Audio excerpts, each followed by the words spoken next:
t'invite à prier.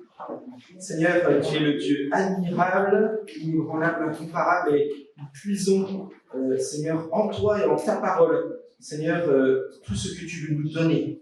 Seigneur, on te remercie pour la façon dont tu es présent à chaque instant et dont tu conduis nos vies, dont tu places des bornes sur notre vie. Et Seigneur, merci parce que la vie en toi est un chemin tout tracé. Nous te bénissons, Seigneur, pour ces moments. Donne-nous, Seigneur, de recevoir de ta part. Amen. Amen. Voilà, la semaine dernière, je vous parlais d'avoir une vision pour l'Église. On avait vu plus ou moins la question d'avoir une vision, on va dire, interne à l'Église. Et puis, j'aimerais enrichir, et je pensais que je vais faire une prédication, mais je pense que du coup, je vais faire plusieurs prédications sur l'orientation qu'on peut avoir dans l'Église. Et pour construire ces méditations, eh bien, j'aimerais nous inviter à contempler ce qui s'est passé dans la toute première église avec le grand E, et donc dans les toutes premières églises locales. Et j'aimerais regarder dans le livre des Actes pour voir la façon dont les premiers chrétiens ont construit leur vie, leur relation avec Dieu, leur intimité avec Dieu. Et j'aimerais voir à travers ces textes comment découvrir, peut-être pour certains, ou redécouvrir, peut-être pour nous qui sommes un peu plus, depuis un peu plus longtemps dans la foi, comment être en santé spirituelle et comment avoir l'Église en santé. Avant de lire Actes chapitre 1, j'aimerais rappeler un petit peu comment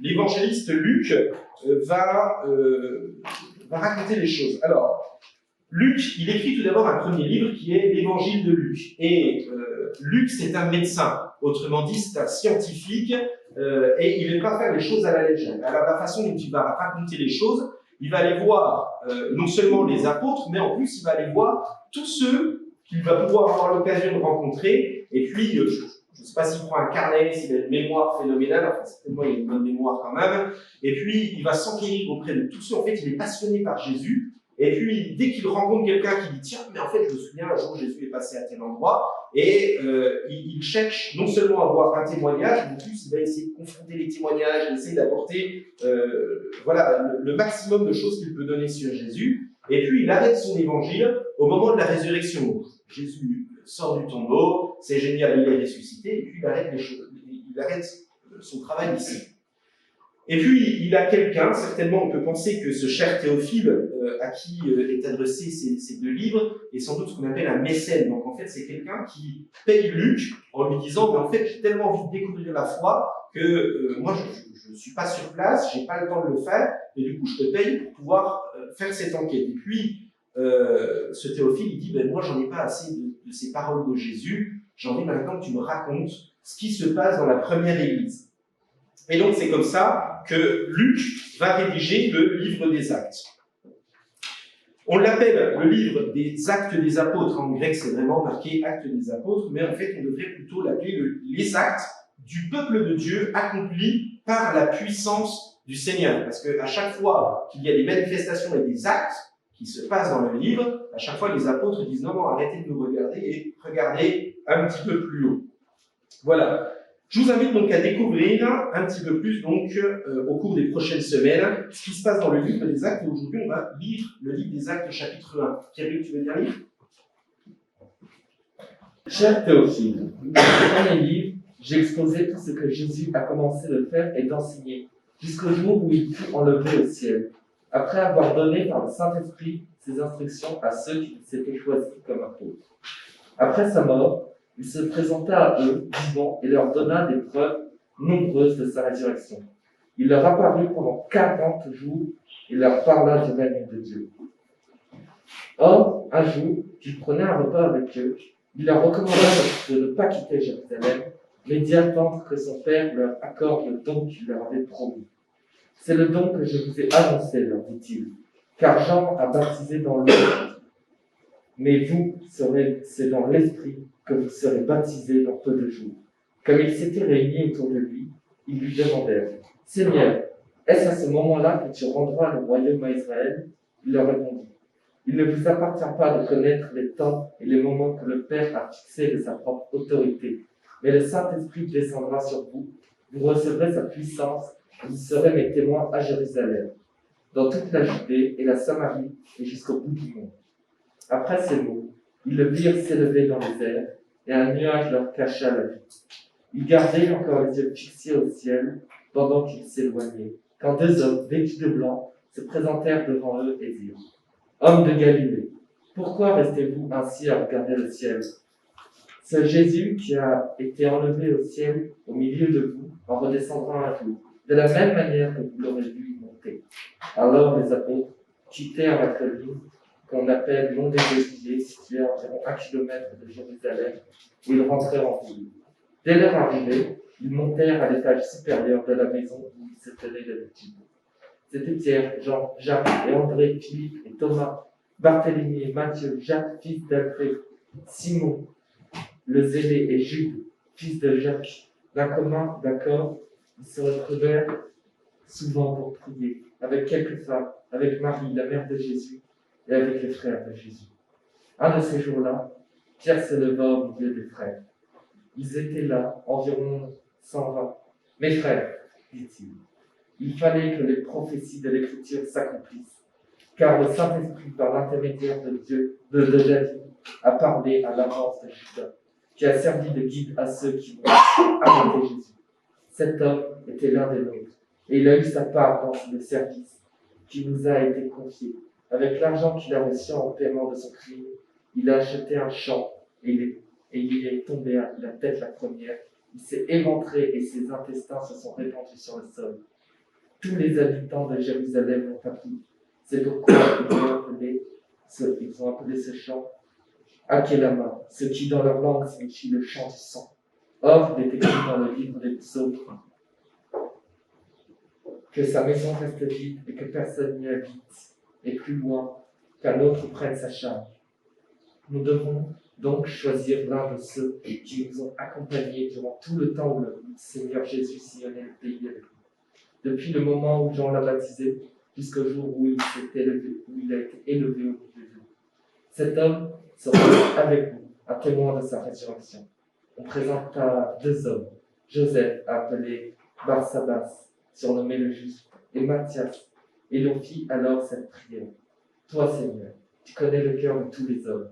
Désigne toi-même celui de ces deux frères que tu as choisi pour occuper dans cette charge la place que Judas a désertée, afin d'aller à celle qui lui revient. Puis, il tira le sort. Matthias fut désigné.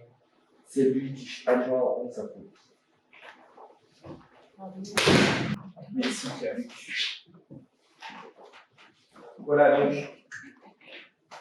ce chapitre débute en rappelant, en gros, il est en train de dire, il y a déjà eu un livre qui a été écrit, et puis, maintenant, on ne va pas s'arrêter à ça, mais maintenant, je vais vous raconter un petit peu plus la façon dont la première église, ce qu'on appelle l'église primitive, a été conçue. Autrement dit, il est en train de nous dire, mais tout ne s'arrête pas avec la résurrection de Jésus. En fait, la résurrection de Jésus, c'est que le début d'une nouvelle histoire. Et en fait, moi, j'ai envie de vous dire, c'est une histoire dans laquelle nous nous inscrivons, nous, encore aujourd'hui. En fait, le livre des Actes, il continue encore aujourd'hui.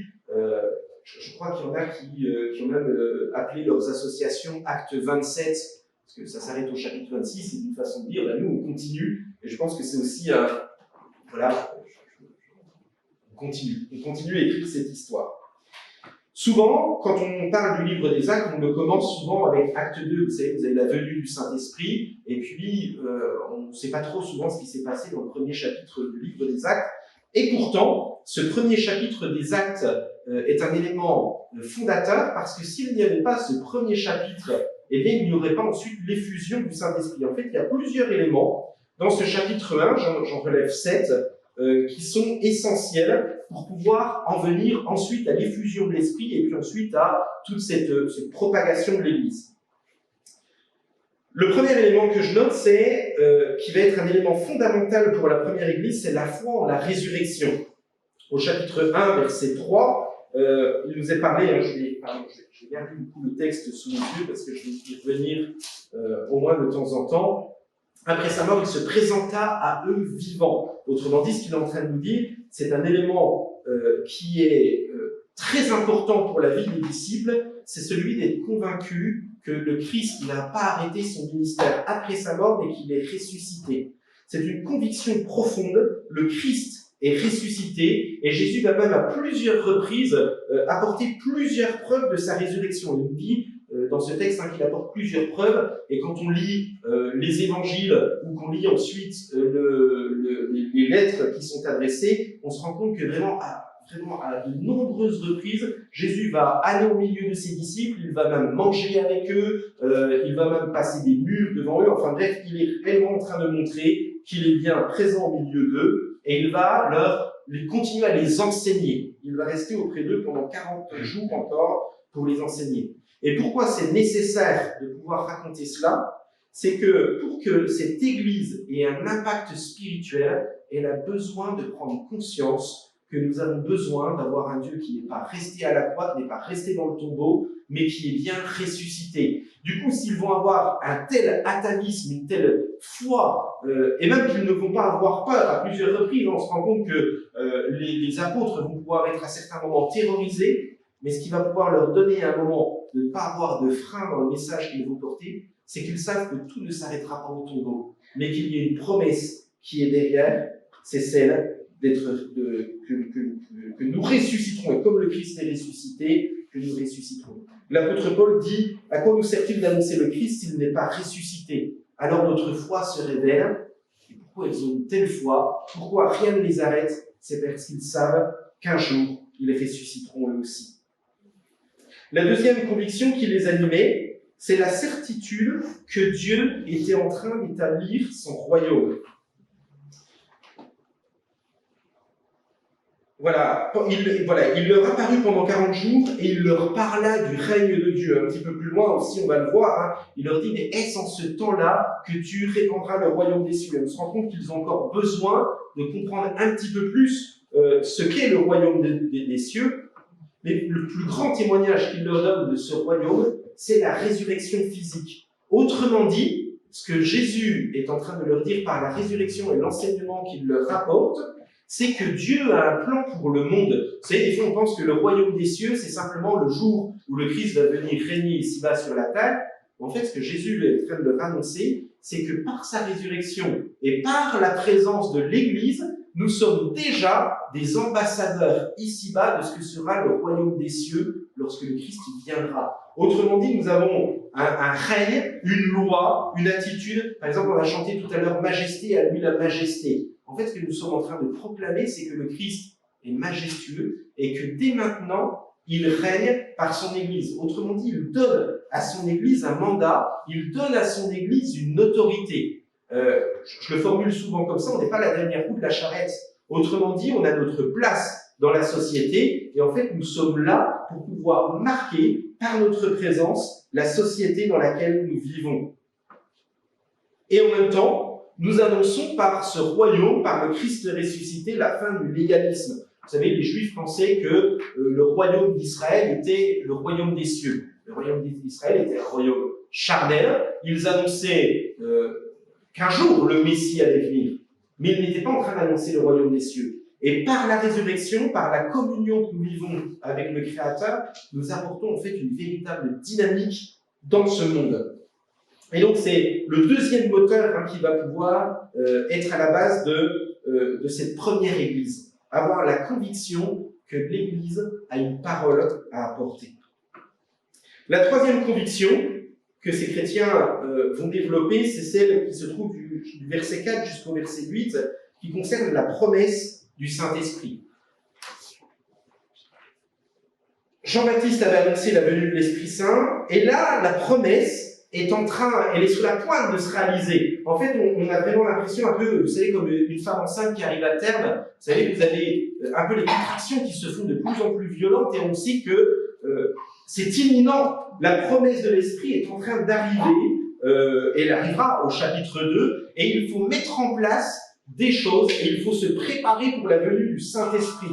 Cette puissance se manifestera par des dons surnaturels. Voilà, cette puissance se manifestera par des dons surnaturels et il y a une véritable invitation à rechercher la présence de l'Esprit, cette puissance qui va pouvoir leur donner d'être témoins. La puissance de l'Église vient non pas des dons humains qu'il y a à l'intérieur de l'Église, nous avons tous différents dons, mais elle vient à partir du moment où les êtres humains vont pouvoir arrêter de se mettre en avant pour laisser cette puissance qui est au-dessus de tout modeler l'Église.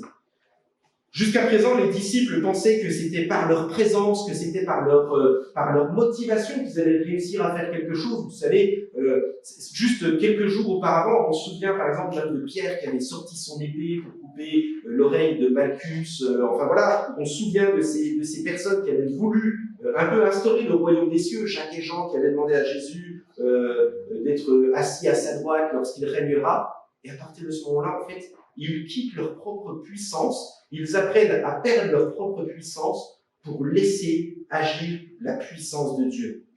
Et cette puissance, il nous est décrit que ce n'est pas eux-mêmes qui vont pouvoir la porter. On se rend compte qu'il y a quelque chose de plus grand qui va venir infuser, intégrer l'Église. Il nous est dit qu'elle partira de Jérusalem à la Judée, qu'elle passera par la Samarie pour pouvoir atteindre les extrémités de la terre. Bref, ils apprennent que ce n'est plus eux qui vont diriger les choses, mais qu'il y a vraiment cette puissance qui va être beaucoup plus grande. Le chapitre 8 nous donnera, et je développerai un petit peu plus quand nous serons au chapitre 8, sur la question de Jérusalem, la Samarie et les extrémités de la terre.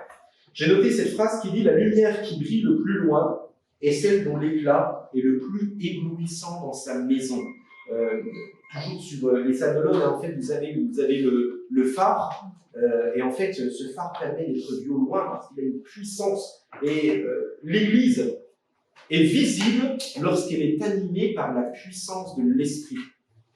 Cette manifestation transformera les hommes et les femmes qui composent l'Église pour pouvoir devenir visibles. Il nous est important, et comme dans ce chapitre 1, je crois que ce chapitre 1 est vraiment là pour montrer tout ce qu'ils vont pouvoir mettre en place pour que, au chapitre 2, l'Esprit puisse avoir la liberté d'agir.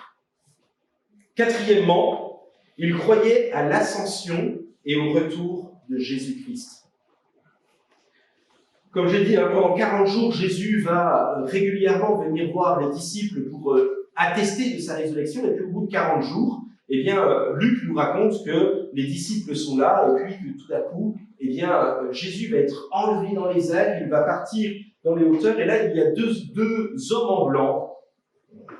On peut dire que ce sont des anges, enfin, on peut légitimement penser que ce sont des anges, il y a quelques discussions de la part des exégètes là-dessus, et puis ils disent, mais en fait, oui, il est monté, mais il était nécessaire qu'il monte, mais tout ne s'arrêtera pas là. Monter à la droite du Père pour y régner, c'est attester que Jésus monte dans le ciel et qu'il est digne de régner, qu'il est digne de pouvoir se tenir à la droite du Père et d'établir son royaume. Mais bien plus que cela, c'est une assurance pour tous ces chrétiens qui sont en train de former la première Église qu'à partir de maintenant, ils n'ont plus à craindre. Il se tient à la droite du Père et il intercède tout le temps pour nous. Autrement dit, ces hommes qui pouvaient régulièrement se tenir culpabilisés en disant « mais est-ce que j'ai assez de foi pour faire ci ?» Enfin bref, on a tous des moments, vous savez, où vous avez ces voix qui viennent vous culpabiliser en disant « mais quand même, t'es pas le meilleur, est-ce qu'il n'y aurait pas ci, est-ce qu'il n'y aurait pas ça ?» Et en fait, c'est super libérateur de contempler Jésus qui va siéger à la droite du Père, et à chaque fois que vous avez cette culpabilisation qui vient, en fait, vous avez Jésus qui est auprès du Père et qui dit « mais en fait, Père, moi je suis à ta droite, j'intercède. » Il n'a pas à avoir peur, et nous, on doit se souvenir que Jésus, en fait, c'est génial, Jésus prie pour nous en tout temps. Et d'ailleurs, c'est pour ça qu'on ne prie pas les saints, c'est pour ça qu'on ne cherche pas des intercesseurs, parce que nous avons cette certitude, cette libération, cette liberté de savoir que le Christ est notre avocat et notre intercesseur. Mais bien plus, il reviendra régner visiblement, c'est ce que disent les deux hommes en blanc. Ils disent, de la même façon qu'il est parti, un jour il reviendra. Autrement dit, tout n'est pas perdu. Le monde ne s'arrête pas parce qu'il y a des persécutions dans l'Église, le monde ne s'arrête pas parce qu'il y a le Covid, le monde ne s'arrête pas parce que BFM TV vous dit que rien ne va plus, qu'on ne sera pas livré à temps pour les vaccins ou quoi que ce soit. Ce texte nous dit qu'il y a une espérance, et que cette espérance, elle n'est pas suspendue à tout ce que nous pouvons voir ou entendre, mais que cette espérance, elle trouve sa puissance dans le fait que le Christ règne déjà là-haut dans le ciel, que l'Église règne ici-bas, mais qu'un jour Jésus viendra redescendre ici-bas pour établir son règne.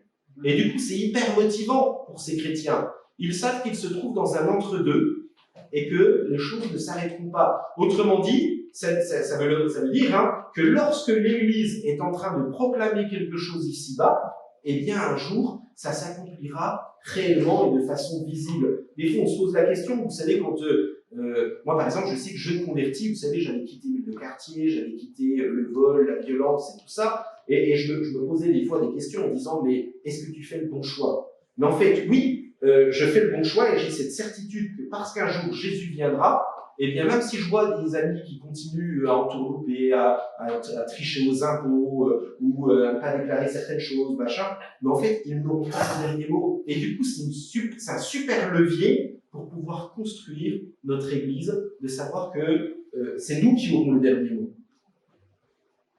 Le cinquième point que nous voyons dans ce chapitre, c'est les versets 12 à 14, où non seulement les disciples croyaient en Dieu, mais ils croyaient les uns dans les autres. Autrement dit, ils avaient une pleine confiance les uns dans les autres. Ils vivaient réellement une fraternité, une intimité ensemble.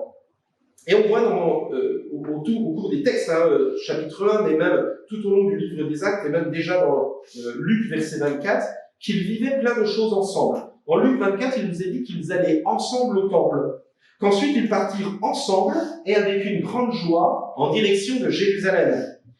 Il est donc nécessaire d'entretenir une communion fraternelle qui soit forte au sein de l'Église pour tenir dans les bons comme dans les mauvais moments. Si cette première Église va tenir ferme, c'est parce qu'à un moment, ils n'ont pas peur de se confier les uns dans les autres. Ils n'ont pas peur à un moment de se téléphoner pour dire, écoute, tiens, en ce moment, je peux vivre un temps qui est difficile. Ils n'ont pas peur de pouvoir exposer dans leur sujet de prière en disant, tiens, en ce moment, je vis un coup dur dans le travail, ça me pose plein de questions. Et puis, en fait, ils n'ont pas peur de pouvoir exposer cela. Cette vitalité, elle se vit parce que dans la diversité, ils ont des dons différents, il y a des hommes et des femmes, il y a des apôtres et des hommes ordinaires, mais au milieu de tout cela, ils vivent une relation fraternelle qui est intense. Ils vivent beaucoup de temps de prière.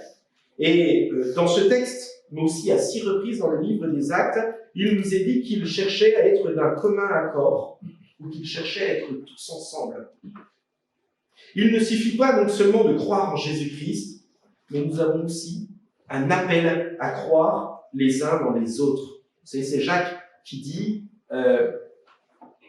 il tourne ça, c'est dans Jacques chapitre 4, en gros, il dit que, comment il le formule? Il le formule en disant que comment peux-tu croire en fait en Dieu? Voilà, c'est ça. Comment peux-tu croire en Dieu que tu ne vois pas alors que tu n'es pas capable d'avoir confiance dans le frère qui est à côté de toi? Et je pense que là, il y a un véritable appel en fait, une véritable mise en dimension. Nous ne sommes pas que dans une dimension verticale avec Dieu, mais il y a un véritable appel à vivre en horizontalité, dans la confiance, dans la mutualité, les uns avec les autres. Et même dans Actes chapitre 2, à un moment, on va voir qu'ils vont même mettre leurs biens ensemble les uns avec les autres.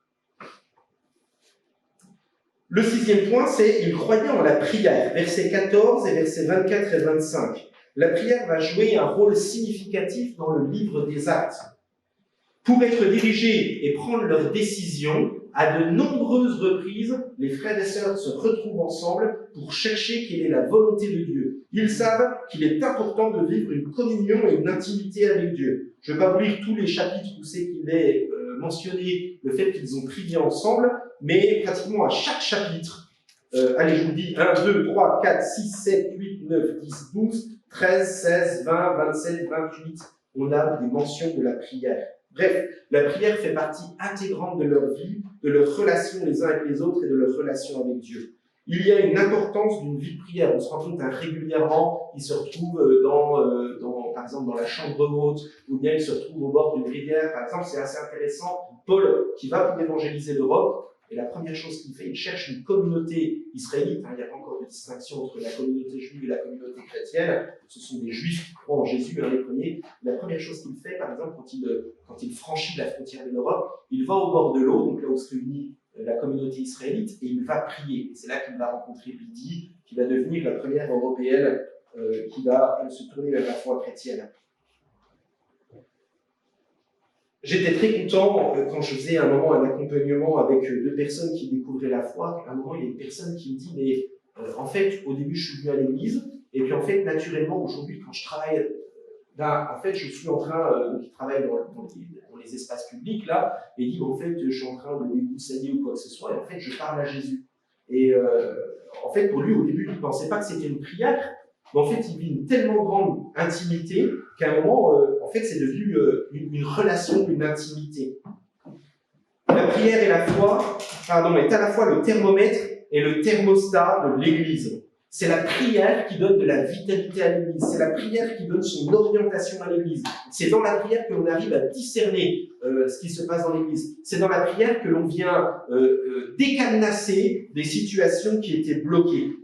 Lorsque nous recherchons ce que Dieu veut pour nous, eh bien là, nous pouvons, à partir de ce moment-là, discerner quel est le plan de Dieu pour son Église. Et non seulement le discerner, mais tout à coup voir des voies qui s'ouvrent devant nous de façon surnaturelle. Enfin, le dernier point, c'est celui de croire en la direction de Dieu.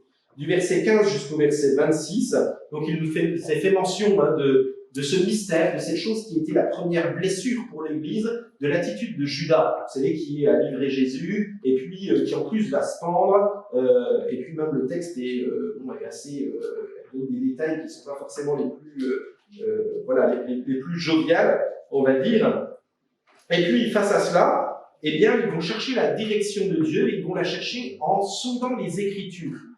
Et en fait, ça devient tout à coup lucide. Parce qu'ils connaissent les Écritures, ils discernent quelle est la volonté de Dieu. Et là, vous avez Pierre qui dit, mais en fait, on a été troublés, on a été perturbés par tout ce qui s'est fait, mais pourtant c'était écrit. Il était dit qu'il y avait quelqu'un qui allait, comment c'est formulé, que sa maison reste vide, que personne n'y habite, et qu'un autre prenne sa charge. Et en fait, on n'avait pas fait attention à tout cela. Mais maintenant que nous scrutons l'Écriture, nous comprenons qu'il y avait bien une situation de cette façon qui allait se passer. Et ils comprennent, pour que l'effusion de l'Esprit puisse arriver, qu'il ne faut pas qu'il reste 11, mais qu'ils ont besoin d'avoir un 12e apôtre qui se joigne à eux. Pourquoi un 12e ? Eh bien, le 12 est le signe de la complétude. Vous savez, vous avez eu 12 patriarches qui étaient un peu les fondateurs d'Israël, et là, il y a besoin d'avoir 12 apôtres pour montrer que cette Église est pleine et entière.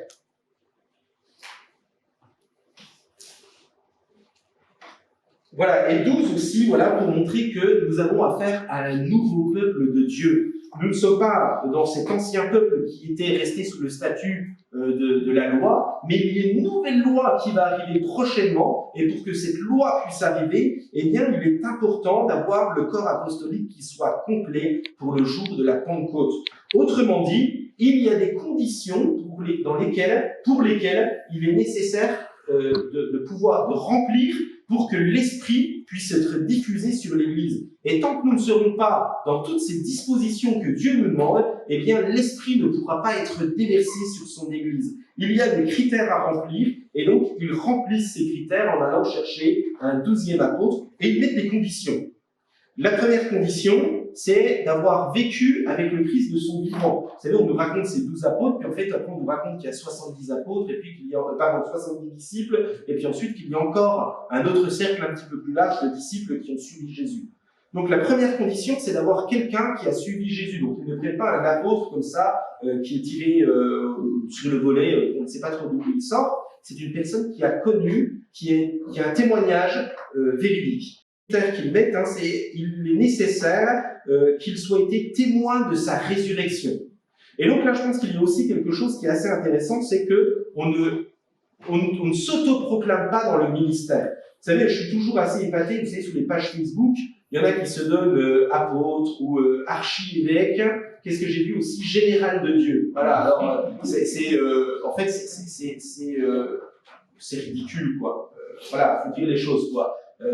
On ne s'autoproclame pas, on ne se donne pas des titres. À un moment, en fait, il y a des critères pour pouvoir rentrer dans le plan que Dieu veut. Et donc, on se rend compte que ces personnes vont chercher le critère qui va être là. Et ce critère, après, ils vont le discerner. Ils trouvent deux personnes. Ils trouvent Joseph et Matthias. Et puis ensuite, ils vont tirer à la courte paille. Alors, c'est très intéressant parce que je ne vous encourage pas à chercher un pasteur en tirant à la portefeuille, je vous le déconseille fortement. On est simplement encore dans cette période de l'Ancien Testament. Et dans l'Ancien Testament, vous savez que vous avez l'Umim et Tumim qui sont un peu des dés par lesquels on recherche la volonté de Dieu dans l'Ancien Testament. Et on se rend compte que c'est la dernière étape de l'Ancien Testament et qu'à partir de ce moment-là, ils vont rentrer dans Actes chapitre 2, qu'il va y avoir l'effusion de l'Esprit et qu'à un moment, c'est dans la prière qu'à partir de ce moment-là, ils vont réussir à trouver les orientations de Dieu. Et c'est à partir de ce moment-là, voilà, qu'il va y avoir Matthias, c'est lui qui fut adjoint aux 11 apôtres pour pouvoir offrir ce collège apostolique. On verra encore par la suite, la semaine prochaine, ensuite, cette question du don de l'Esprit qui va réellement être à partir de ce moment-là la période pendant laquelle on pénètre en masse dans le Nouveau Testament. Alors pour conclure, j'aimerais dire qu'il est nécessaire pour que cette Église puisse être fondée de posséder quelques vertus. Cette première Église, elle croit en la résurrection. C'est vital, c'est essentiel de croire en la résurrection. Une anecdote, vous savez, j'étais pasteur au Sable de l'Aune, on avait une super entente pastorale sur la Vendée. Il y avait même les réformés qui étaient là, un pasteur qui avait quitté les églises baptistes d'Angleterre pour rejoindre l'Église protestante unie. Et puis, au moment où j'arrive, donc il a quitté la paroisse, il est maintenant pasteur à Rouen, et puis l'Église protestante unie parachute permettez-moi d'être cru, mais un gars qui se prétend pasteur alors qu'il ne croit pas en la résurrection, en plus on le voyait avec le petit tablier de la loge maçonnique et tout ça, c'était un véritable drame dans la pastorale parce qu'on s'est dit, mais mince, quel lien est-ce qu'on peut avoir? Et donc, enfin bref, on a dû créer une pastorale administrative un peu politique, on va dire, parce qu'il a fallu voilà. Mais du coup, on ne se sentait pas en communion avec lui. On ne savait qu'on ne pouvait rien construire avec lui parce qu'il n'y avait pas le même esprit. Pour que l'esprit soit répandu, il faut avoir cette conviction, le Christ est ressuscité. Si le Christ n'est pas ressuscité, notre prédication ne sert à rien. Il faut vivre la réalité du royaume des cieux et être conscient que nous, Église, nous proclamons le royaume des cieux ici-bas. Nous sommes une colonie, une ambassade qui proclame le royaume des cieux. Il faut se savoir conduit par l'Esprit de Dieu. Il faut avoir la foi en la résurrection, en l'ascension et aussi au retour de Jésus. Avoir cette conviction que nous sommes un peu dans un entre-deux. Vous savez, quand Jésus donne cette parabole, et puis qu'il dit, vous savez, vous avez la parabole des personnes, et donc un qui va cacher les talents, et lui dit, mais en fait, tu étais un mauvais serviteur, en fait, tu ne croyais pas qu'un jour j'allais revenir. Et donc, si nous croyons qu'un jour Jésus revient, eh bien, nous mettons à profit ce talent que nous avons, que Dieu nous a confié. Ils croyaient les uns dans les autres. L'importance de la relation fraternelle, de la communion fraternelle, de se sentir à l'aise avec les frères et les sœurs. Ils croyaient en la prière, l'importance de la prière. Ils croyaient aussi que Dieu conduisait son Église et ils en avaient cette certitude. C'est là-dessus que va se baser la première Église et c'est là-dessus que nous avons besoin de nous baser pour pouvoir avoir une Église qui est capable de pouvoir aller de plus en plus loin. Je vous invite vraiment à prier, à méditer sur ces choses et à ce que nous puissions vraiment rechercher ces choses et aspirer que dans nos prières, nous puissions vraiment prier pour que ce programme de la première Église soit un programme qui nous habite. Je vous invite à prier. Seigneur notre Dieu, on te remercie pour tous ces jalons que tu places dans cette première Église d'acte 1. Cette Église qui va ensuite pouvoir recevoir le Saint-Esprit. Et nous l'avons, ce Saint-Esprit. Et nous savons que toutes ces bases que tu nous as données sont des bases essentielles pour nous. Je te prie pour nous. Je te prie pour l'Église que nous formons, pour l'amour que nous avons les uns pour les autres. Seigneur, nous sommes conscients quand nous lisons ce texte que c'est des choses qui nous sont nécessaires, mais donne-nous, Seigneur, chacun individuellement, de le recevoir et de pousser encore plus le curseur, de te voir ressusciter au milieu de nous, de savoir que tu règnes à la droite du Père et de savoir qu'un jour tu reviendras, que nous puissions avoir aussi cette certitude que nous devons et que nous aimons les uns les autres. Seigneur, tu nous as donné un commandement et donne-nous, Seigneur, même de nous faire violence pour nous aimer encore davantage. Donne-nous de prier ensemble, de prier les uns pour les autres et de toujours avoir cette certitude que quand tu le fais, que quand nous le faisons, tu le fais aussi et que tu conduis ton Église. Seigneur, nous te remercions pour cette nourriture que nous trouvons en ta parole. De nous aimer, d'aimer ton Église, de nous aimer aussi les autres Églises, celles qui annoncent ton royaume. Et nous te bénissons, Seigneur. Amen. Amen.